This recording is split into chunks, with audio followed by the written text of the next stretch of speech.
With the primaries coming up, Democrats and Republicans in Indiana, Ohio, West Virginia, and North Carolina will be heading to the polls on Tuesday. Some special races are considered toss-ups. For more, let's bring in Roll Call Politics reporter Bridget Bowman. Thank you for joining us, Bridget. Thank you for having me. So Leland was out in the field yesterday. He was in Ohio, obviously one of the states that we're talking about. He had an interview with Lieutenant Governor Mary Taylor. She said something that caught my attention, and I want to just play the soundbite for you and get your reaction. So listen here.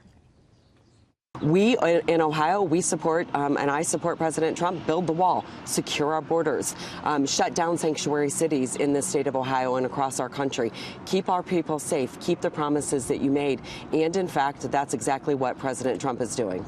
All politics are local. Does that sum up a theme that we're going to be seeing starting on Tuesday? Obviously, as the weeks continue, we're going to be seeing primaries in other states really sticking to their alliances with the president.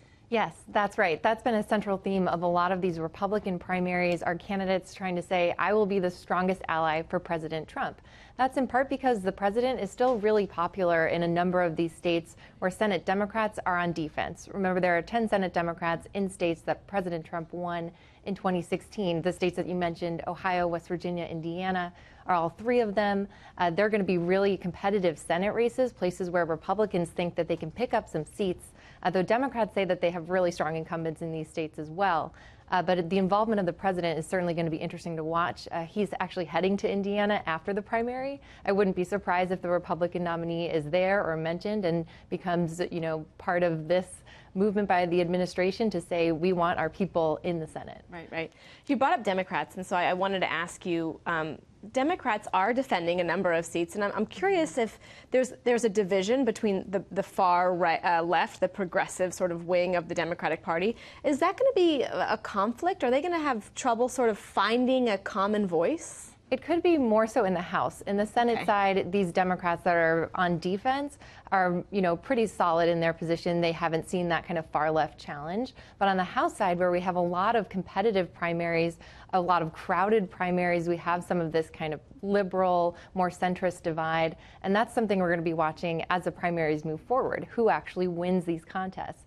And if it's people that are further to the left, could that cause a problem for Democrats in the general election, especially in these swing seats that are dominated by moderate voters? That kind of remains to be seen and is something we're certainly going to be watching as the primaries move forward. I'm also sort of curious when we talk about, and Leland also brought up some of the commercials that he was seeing. A lot of people were saying outsiders, but the commercials are getting, and I know we say this every time, but they're just getting nasty and they're just getting ugly. Are we going to be seeing that really throughout the course of the primary season? And also, will we see if these deep red states come out on top, the Republicans come out on top at the beginning? Is that going to create momentum? Are all these factors going to sort of come into play as we go longer in the primary season? Right. Well, in terms of the ugliness of the ads, the Indiana and the West Virginia primaries have certainly been called some of the ugliest primaries that we've seen so far.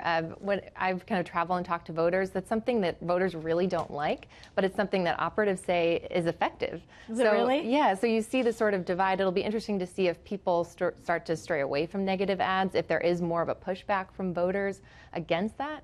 But it'll be interesting also to see after the primaries if people coalesce around the nominees, even though there was this divisive primary fight leading up to that. Yeah, that's what I'm sort of curious. And do you think that we'll be seeing the president take the helm? Will he be going to some of these states? Are we going to see him sort of in campaign mode as we continue through the season? Yeah, I wouldn't be surprised to see that. It seems like he has said he wants to be out there on the campaign trail. He seems to be in his element when he's at rallies. It'll be interesting to see if maybe some Republicans that are in tougher House districts or more moderate districts, if they will not want the president to come there. We'll have to see kind of how that progresses, but he certainly seems willing and ready to go out on the campaign trail. And that was sort of my last question. I know we don't have a lot of time, but where are you seeing Republicans that are running on their own platform and they're distancing themselves from the president? We see that a lot in suburban districts. These are districts that Democrats are really heavily targeting, places where might have flipped for Hillary Clinton, even though they elected a Republican member of Congress. So that's where we see Republicans trying to say, I'm independent of my party, even though you might have concerns about President Trump, I will be your representative in Congress. Whether that will be effective, we're just going to have to wait and see. Oh, interesting. Well, for people who love politics, it's all kind of fun for us, but it's going to be a long primary season, if you will. Thank you so much, Bridget. I appreciate it. Thank you.